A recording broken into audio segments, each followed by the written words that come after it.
Saludos amigos, gracias por la amabilidad de la compañía. Soy Cristino del Castillo y este es su programa A Quemarropa.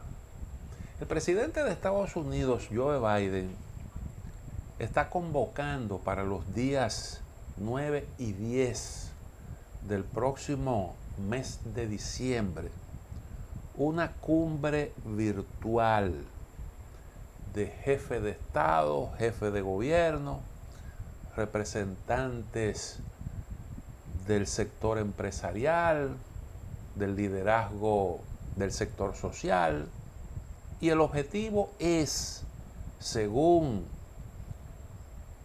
ha dicho el propio gobierno de los Estados Unidos, discutir medidas que fortalezcan la democracia y la protejan del autoritarismo. Dice una carta que le remitió el gobierno de Estados Unidos al presidente Luis Abinader, que fue formalmente convocado a ese encuentro, que en un momento de importantes desafíos y enormes oportunidades es más importante que nunca que las democracias demuestren que pueden satisfacer las necesidades de sus pueblos. Esperamos, dice textualmente, poder compartir más detalles en breve y escuchar sus ideas sobre cómo podemos fomentar un mundo más democrático, equitativo, inclusivo y sostenible. Juntos nos embarcaremos en el trabajo necesario para dar forma a un futuro próspero y pacífico, construido sobre el respeto de los derechos y las aspiraciones de todas las personas. Deseo con ansias darle la bienvenida y unirme a ustedes en este esfuerzo. Eso dice una comunicación que fue canalizada por el gobierno de Estados Unidos a través de su embajada en la República Dominicana, y yo creo que lo que se dice ahí es de mucha relevancia, de mucha importancia, de gran trascendencia en el momento en el que nos encontramos y tomando en consideración la realidad no solo de nuestra región, sino la realidad del mundo entero. Eso de hablar, eso de proteger la democracia, fortalecerla y protegerla del autoritarismo, es una invitación a la reflexión. ¿Cómo es que nosotros podemos garantizar que las democracias demuestren más capacidad para darle respuesta a las necesidades de la gente? Esa es la mejor forma de usted protegerse del aventurerismo, de esos que inventan, de los autoritarios, como está planteando el gobierno de Estados Unidos. Ahora, ¿cómo es que eso se puede lograr? Esa es una gran pregunta, ese es un gran planteamiento, porque resulta que el autoritarismo no nace de la nada, eso tiene un origen, eso tiene una causa. Normalmente se producen esos fenómenos cuando hay un gran malestar, cuando la gente entiende que sus problemas no tienen respuesta. Eso fue lo que ocurrió, porque de esto no está exento nadie en Estados Unidos con Donald Trump. ¿Cómo fue que emergió Donald Trump? ¿Cómo fue que logró alzarse con la presidencia de los Estados Unidos? Un hombre que muchos medios de comunicación decían que él mismo se estaba clavando el puñal con todas las cosas que decía.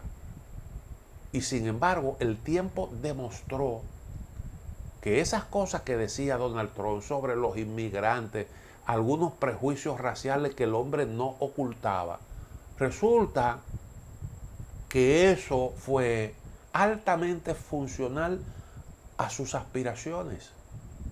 y lo catapultó a la presidencia de Estados Unidos. Un discurso descompuesto como los medios de comunicación lo calificaban, y los medios andaban detrás de Donald Trump porque entendían que era el hombre que los ponía a vender.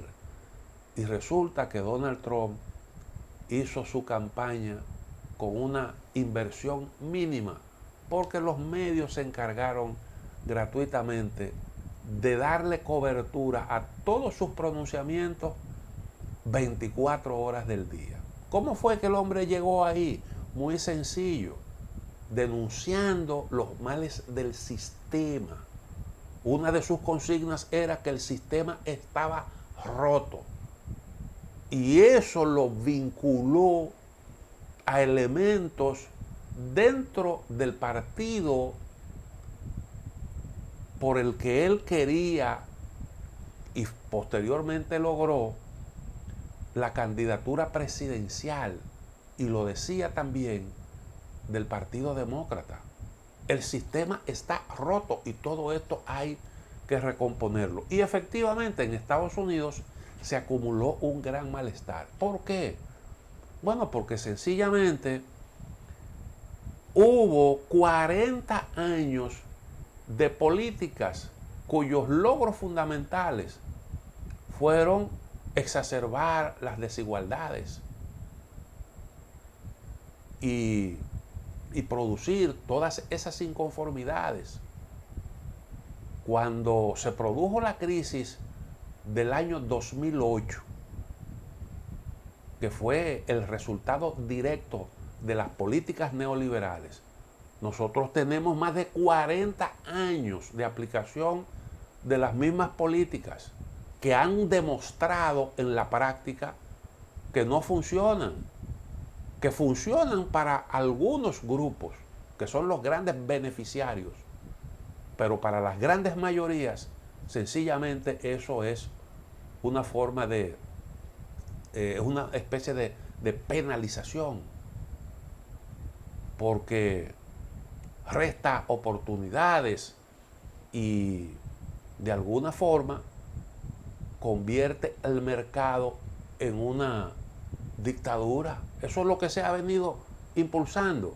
Y se han producido, yo he hecho aquí la crónica de todas las expresiones, todas las manifestaciones del fracaso de esas políticas que se impusieron en nuestra región a sangre y fuego sobre la base de macana, reprimiendo manifestaciones, expresiones de inconformidad.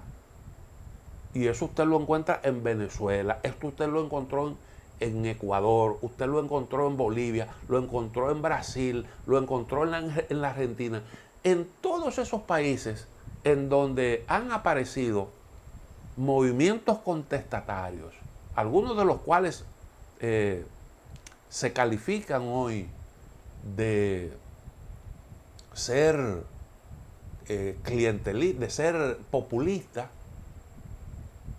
y algunos de sus líderes de ser autoritarios. Esos liderazgos se forjaron al calor de esas inconformidades. ¿Cómo fue que surgió Hugo Chávez?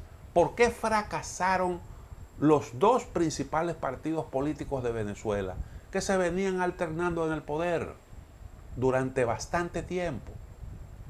¿Por qué en Bolivia aparece un movimiento al socialismo encabezado por un indígena que nunca antes había ese grupo, representantes de las mayorías de ese pueblo, nunca habían tenido la oportunidad de participar de forma importante en la toma de decisiones? ¿Por qué aparece de repente un Evo Morales? Y esas son de las cosas que hay que preguntarse. ¿Cómo es que surge Hugo Chávez? Entonces, cuando hay esas inconformidades y la gente entiende que el sistema no garantiza que se les escuche, entonces la gente tiende a optar por cualquier opción que de alguna forma resulte capaz de por lo menos tirar por la borda eso que la gente entiende que es la causa de sus males. Por lo menos para evitar que las mismas políticas se reelijan, que fue lo que pasó con Trump y fue lo que pasó en muchos otros países. Y entonces yo creo que el planteamiento, el solo planteamiento del tema es importantísimo. Yo quiero culminar de exponer algunas ideas que tengo sobre este tema, pero permítanme antes hacer una pequeña pausa.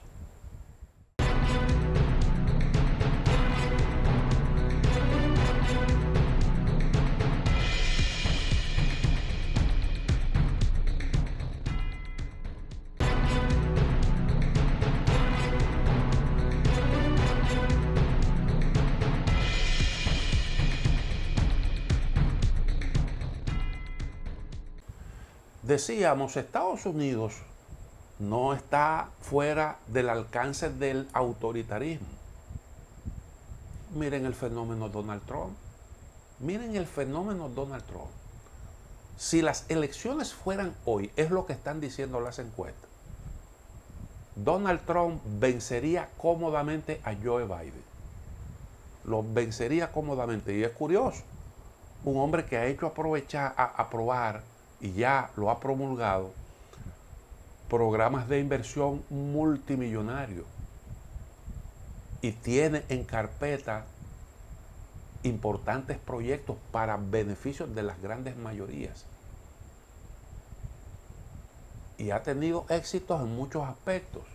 Sin embargo, su popularidad está en el suelo.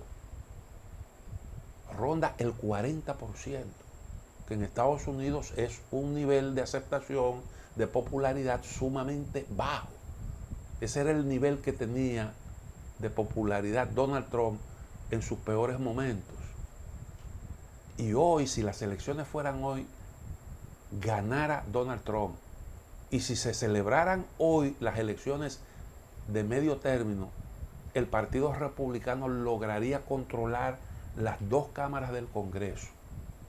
Y entonces esas son cosas que invitan a la reflexión.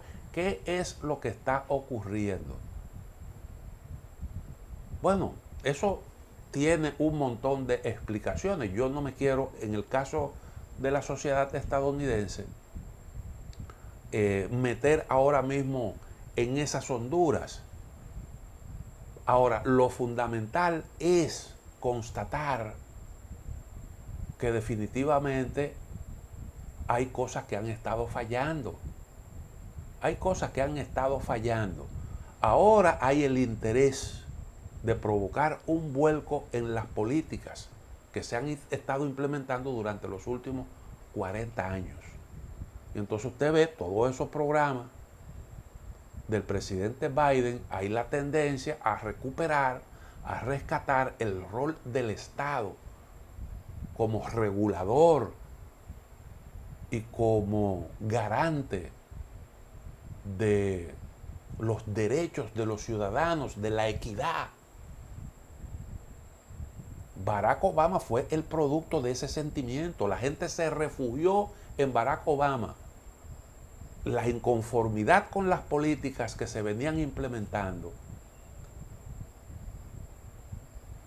y la aparición en el escenario político de un hombre como este, con ese discurso tan fresco, tan llano y tan dirigido al meollo de la cosa, pues este hombre fue capaz de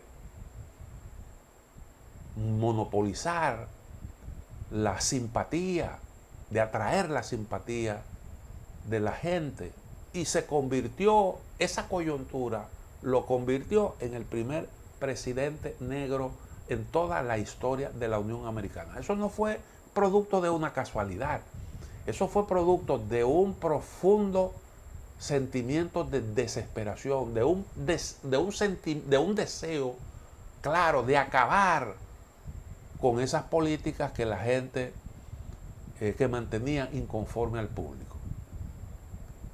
Y entonces, estos son asuntos que estemos abordando este problema. Es importantísimo. Es una pregunta que hay que formularse. Yo aquí dije que Estados Unidos debía plantearse como una cuestión prioritaria cambiar las relaciones con su entorno, relanzar sus relaciones con los países de nuestra región y también, ¿por qué no?, con sus aliados tradicionales de todo el mundo occidental. Y yo recuerdo perfectamente que comenté aquí una propuesta de López Obrador, que no es santo de mi devoción, pero yo entendí y entiendo que se trataba de una propuesta inteligente que recogía una necesidad palpable que de alguna forma le tendía un puente a Estados Unidos, aunque algunos pudieran interpretarlo de otra manera. Y era una forma de ver cómo se producía un salto cualitativo en las relaciones entre Estados Unidos y el resto de la región, de forma tal que el trato fuera un poco más equitativo. ¿Qué era lo que decía López Obrador? Bueno, creemos aquí una alianza, una unión del tipo Unión Europea en nuestra región y convirtamos a la OEA, la Organización de Estados Americanos, en algo diferente a lo que es hoy, en una entidad que no sea lacayo de nadie, decía él, y que pueda ser una instancia para dirimir diferencias entre los países, convertir a la OEA en un escenario en donde usted pueda tener una conversación franca sobre la realidad latinoamericana, sin sesgo, sin manipulaciones, y en donde las cosas se resuelvan, se enfoquen con criterios de equidad. Eso puede ser realmente un mecanismo efectivísimo para usted garantizar la aplicación de los postulados de la Carta Democrática, de la OEA, la Carta Democrática, que no es un documento mal concebido. El problema es cómo usted garantiza eso que está ahí, porque con el sesgo con el que eso se ha manejado, definitivamente, y eso la práctica lo demuestra, no va a funcionar. Entonces, cuando usted habla de perfeccionar las democracias, sobre todo constatando que las democracias tienen muchísimas debilidades en nuestros países, bueno, pues ese mecanismo es de importancia 1A. Ahora, ¿cómo usted puede lograr apoyo suficiente para poner en marcha eso? Porque vean, por ejemplo, qué es lo que ha ocurrido en el caso de Venezuela. En el peor momento, en términos de distanciamiento de Venezuela de los preceptos democráticos, nunca se consiguió un apoyo que se pudiera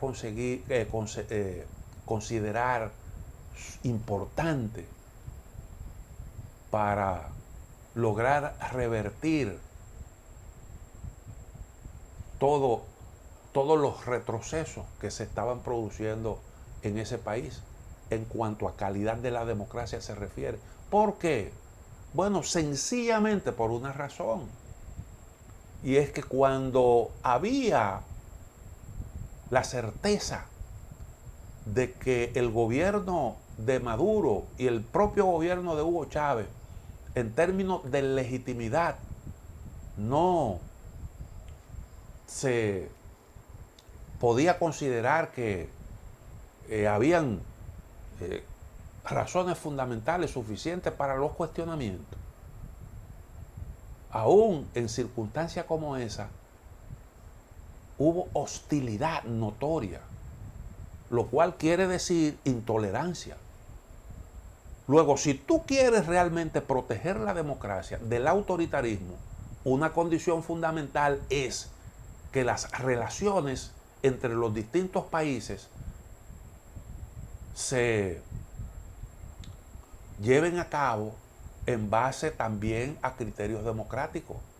Porque democracia no es solo que usted haga unas elecciones, que usted permita la libertad de expresión.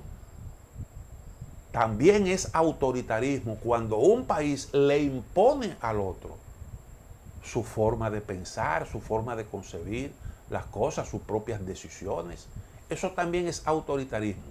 Y cuando la gente percibe que la democracia es narigoneada, se da cuenta de que no hay legitimidad, de que hay déficit de legitimidad, porque hay un tutelaje que sencillamente no es democrático. Como eso, por ejemplo, de usted financiar partidos políticos enmascarados, porque la sociedad civil ha funcionado como eso, y usted financia ese tipo de organizaciones para que cumplan determinados objetivos, y eso ha sido motivo de cuestionamiento. Cuando aparece entonces un dirigente, un líder político con madera de dictador, y te presenta esa cara de la realidad, entonces ahí las cosas comienzan a resbalar, porque indiscutiblemente que los grandes luchadores por la democracia no han sido del todo consecuentes, y esos son aspectos, y todo eso cuenta. Si usted quiere realmente democracia sana, y si usted quiere que todo el mundo se afilie a un mecanismo para preservar el ordenamiento democrático y que no ocurran esos fenómenos que se están dando en algunos países latinoamericanos con regímenes que están siendo cuestionados por algunos, otros se sienten conformes, pero la discusión tiene que ver con esas cosas. Vamos a hacer la otra pausa, volvemos en un momento.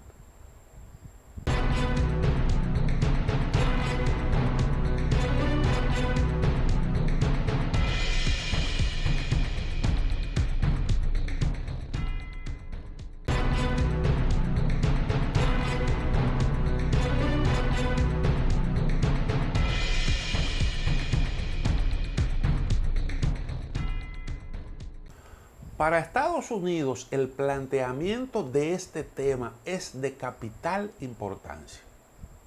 ¿Ustedes saben por qué? Porque usted puede cuestionarle a China cualquier cosa. Que no hay pluralismo político, que hay un solo partido, que por tanto no hay elecciones libres, que la libertad de expresión es un mito, y todas esas cosas que se dicen. Ahora, hay algo importante que opera a favor de China, y es lo que tiene que ver con sus relaciones internacionales. Primero, el modelo chino ha resultado capaz de darle respuesta a muchas necesidades del pueblo, porque esa es otra cosa. Si tú me dices a mí que tienes un gobierno opresor, un gobierno que reprime, pero que al mismo tiempo no resuelve nada, la gente vive en una situación de limitaciones, no hay respuesta a las necesidades de la gente, bueno, pues eso es un grave problema. Pero cuando tú tienes un gobierno que es capaz de sacar a millones y millones de gente de la pobreza y producir bienestar creciente, impulsar el desarrollo, como lo ha venido logrando China, entonces ahí hay planteado todo un tema. En las relaciones con el resto del mundo, China tiene una ventaja, porque bueno, China compra mucho, que eso le da capacidad para relacionarse con los distintos países. La inmensa mayoría de los países lo que quieren es vender, porque una parte del esfuerzo consiste en tú poder colocar en el mercado internacional tus productos. tus bienes, lo que tú produces, porque eso genera empleo y eso genera bienestar, cosas elementales. Entonces, cuando tú tienes capacidad de compra derivada de también para satisfacer necesidades, estamos hablando de 1.400 y tantos millones de seres humanos. Eso convierte a China en un gran demandante de bienes y servicios de todo tipo. Y entonces, bueno, pues un gran reto para los chinos es cómo satisfacer las necesidades de su gente en todas las áreas. Y bueno, eso es un factor que opera muy a favor de la China. Pero al mismo tiempo, como China tiene que garantizarse los suministros, la seguridad de sus suministros y eficiencia en eso, miren todo el trastorno que ha habido en la cadena de suministro, cómo eso se ha reflejado.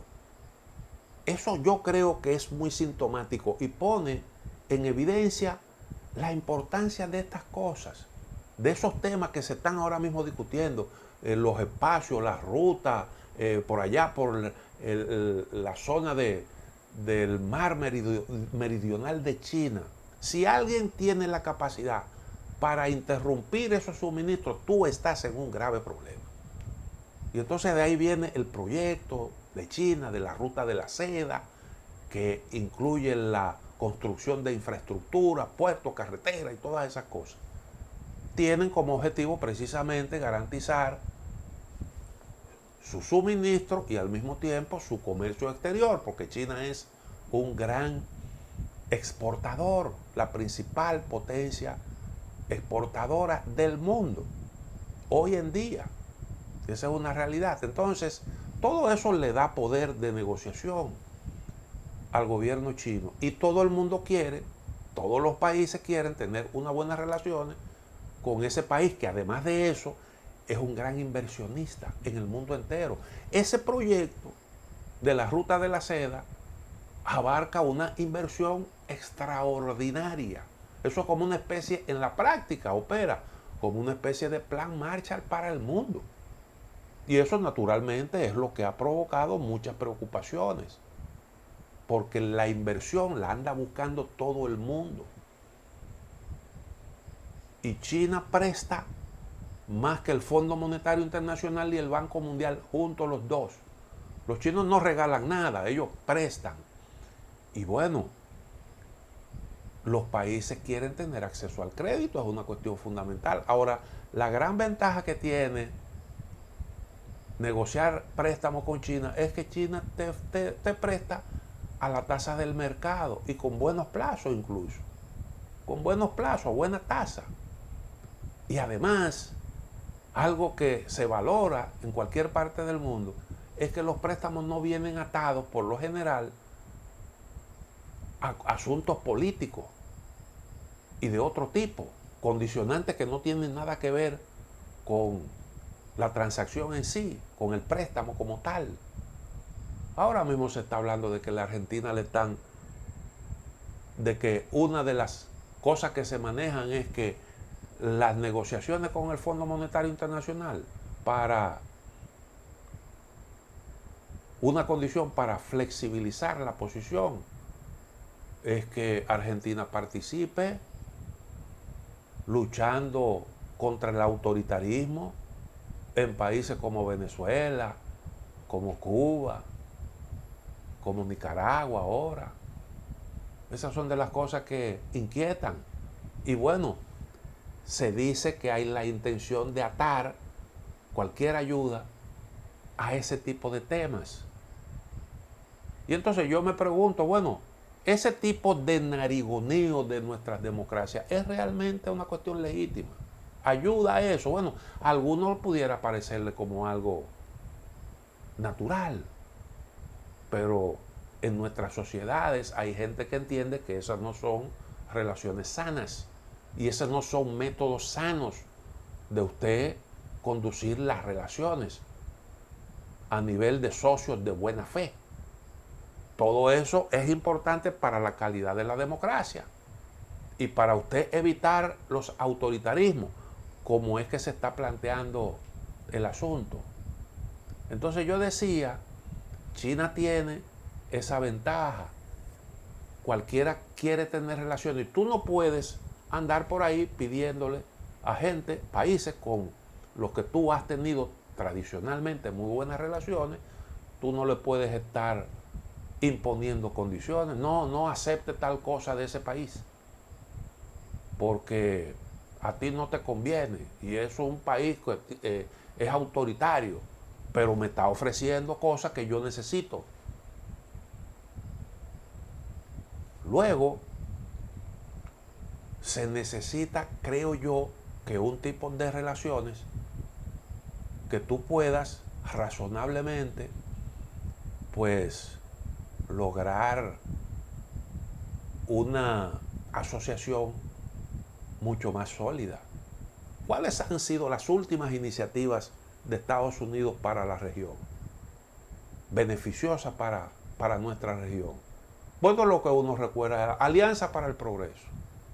Alianza para el Progreso, que bueno, perfecto, incluía, creo que eran unos 10.000 millones de dólares en inversión en un tiempo determinado, en aquellos tiempos. Y eso tenía que ver con un fenómeno que era que la Unión Soviética ya se había aposentado en nuestra región con la Revolución Cubana. Después, la iniciativa para la Cuenca del Caribe, que fue una buena iniciativa. Nosotros nos beneficiamos de eso. Y después nos sacaron la alfombra debajo de los pies. Y todo lo que conseguimos con esa iniciativa, posteriormente se fue a pique porque Estados Unidos hizo unos arreglos que dejó eso sin efecto y todas las empresas que habían venido aquí a invertir y todos los empleos, todo eso se fue a pique. Y eso es una historia que nosotros la conocemos. Eso tuvo un gran impacto en nuestra región. Y yo creo que todos esos son temas que encajan precisamente dentro de esto que ha estado planteando la administración Trump. Si tú quieres competir de forma exitosa, tener alianzas sólidas, tú tienes que tener un vínculo que sea cualitativamente superior a ese que propone China para los países, los distintos países. Porque, óigame, es muy atractivo usted ofrecer inversiones, crédito y asistencia de todo tipo en muy buenas condiciones. Tú tienes que tener una oferta alternativa para eso. Y luego está el problema de las políticas que se impulsan en nuestra región. 40 años de políticas neoliberales, más de 40 años, que son las que han provocado tremendo malestar, no solo en nuestras sociedades subdesarrolladas, también en los países de mayor desarrollo. El hecho de que estén apareciendo por ahí unos extremistas de derecha y algunos también de izquierda es una expresión de las inconformidades que esas políticas han provocado. Vamos a la otra pausa, volvemos en un momento.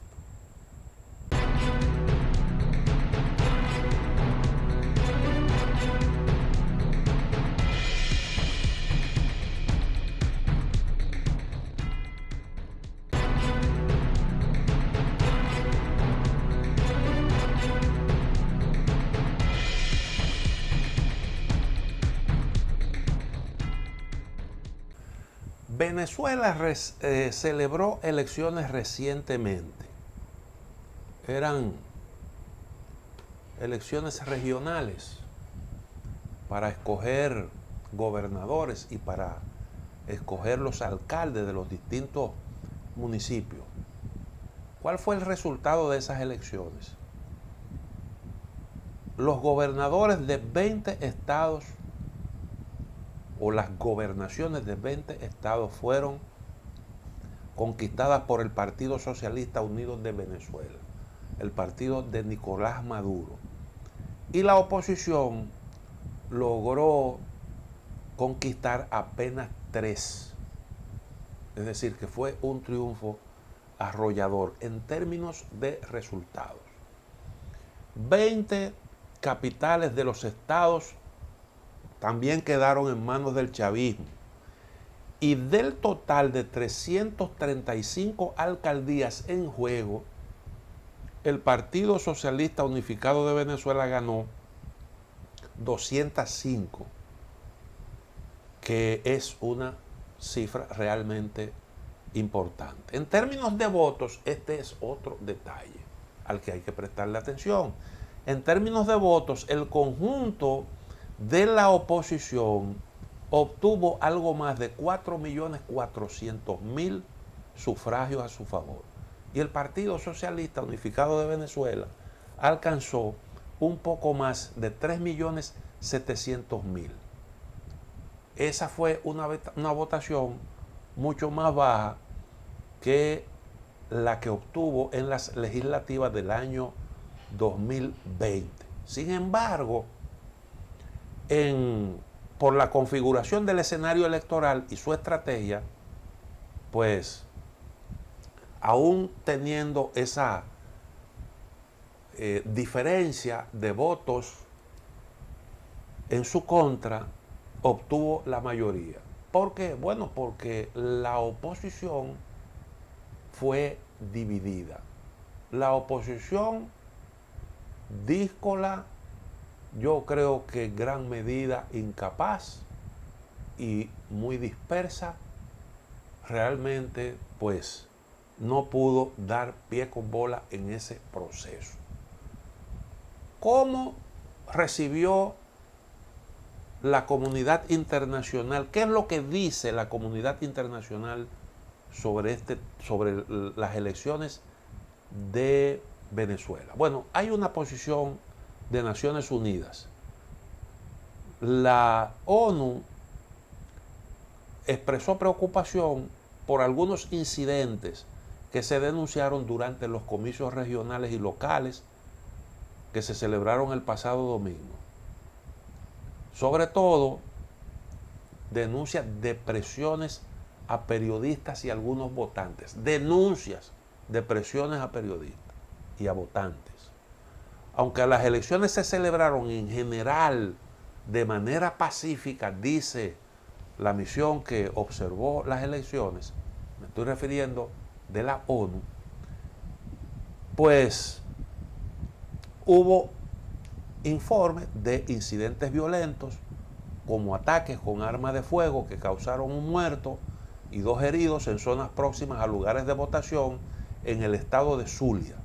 Ese fue uno de los aspectos negativos, que en cualquier proceso electoral de nuestra región eso ocurre.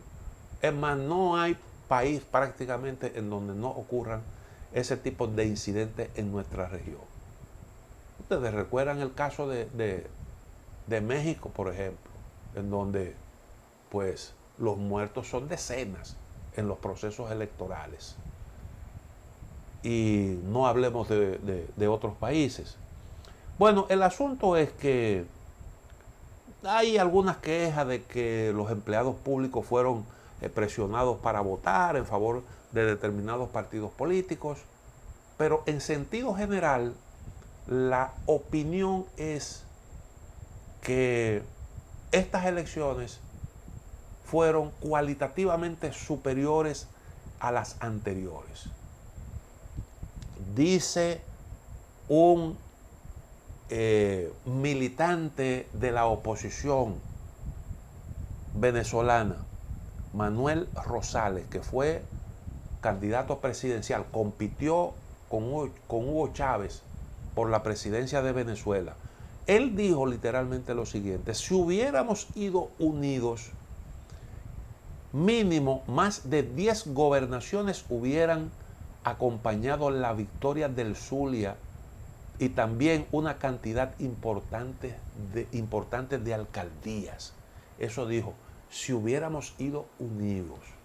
Y ese fue una gran limitante, algo que explica por qué la oposición, aunque obtuvo una cantidad de votos superior a la del partido oficialista, sin embargo, en términos de resultados,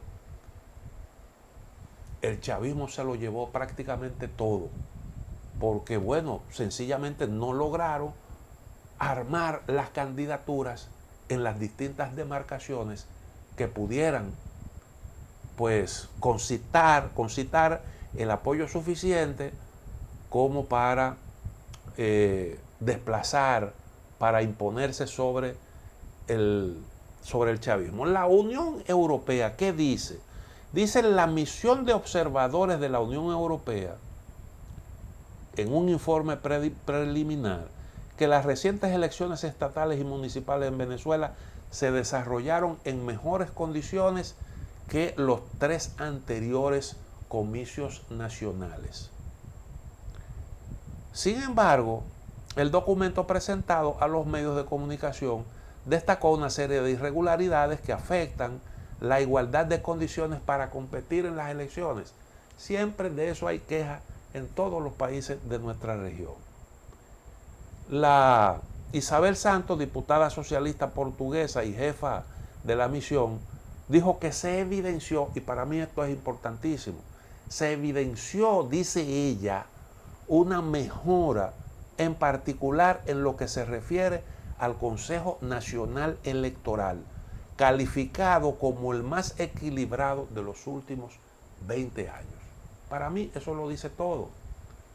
Para mí eso lo dice todo, porque si tienes un organismo responsable de la organización de las elecciones que se maneje de forma equilibrada, con eso, bueno, pues está la garantía de un proceso más o menos sano. Y esa es una observación importante. ¿Qué dice Estados Unidos? Bueno, Estados Unidos dice que en Venezuela el chavismo pues cerró la posibilidad de que los venezolanos pudieran expresarse libremente y prácticamente pues están denunciando un proceso electoral totalmente injusto. Y yo la pregunta que me hago es, si se está en conversaciones con el chavismo para buscar una solución negociada al conflicto, se organizan elecciones, se constatan avances importantes, lo que quiere decir que hay la voluntad de organizar comicios más o menos libres, más o menos transparentes, que, bueno, pudieran tener esas debilidades que le señalan, pero a lo mejor eso no es suficiente como para invalidar los resultados. Eso es lo que se lee en el fondo de cada uno de esos informes, a excepción del estadounidense, que no va a aceptar nunca progreso de ningún tipo. Entonces, ¿cómo se puede conseguir realmente avances en la solución de lo que ha ocurrido, de la situación venezolana, cuando usted no es capaz de reconocer que, bueno, pues se han hecho concesiones importantes? Porque yo no estoy aquí defendiendo a Maduro y yo sé el resultado práctico de sus acciones de gobierno, que lo he dicho aquí 80,000 veces, que eso pues no es muy fácil de usted defender. Pero yo también he siempre hecho la aclaración de que cuando no había ningún tipo de duda con respecto a la legitimidad del gobierno de Maduro, se le hostilizaba igualmente. Y lo mismo ocurrió con Cuba. La experiencia se repite ahora con Venezuela. Y entonces ese tipo de hostilidades también usted hay que ponerlo sobre la mesa de la discusión cuando se habla de la necesidad de perfeccionar nuestras democracias. Todas estas cosas hay que ponerlas sobre la mesa. Y naturalmente las políticas ahora soplan vientos distintos. Yo supongo que ya no te van a proponer las fórmulas del denominado consenso de Washington, supongo yo, y que ahora las fórmulas serán parecidas a las que está impulsando Joe Biden en los Estados Unidos.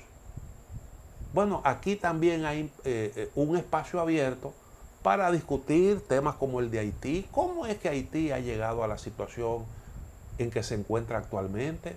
¿Qué responsabilidad tiene la comunidad internacional en todo esto? Porque la comunidad internacional también es responsable de que las cosas no hayan funcionado bien. Yo no voy a responsabilizarla del todo, pero tiene una cuota importante y todas esas cosas hay que discutirlas. Bueno, llegamos al final de Quemarropa. Mañana, Dios mediante, estaremos nuevamente con ustedes.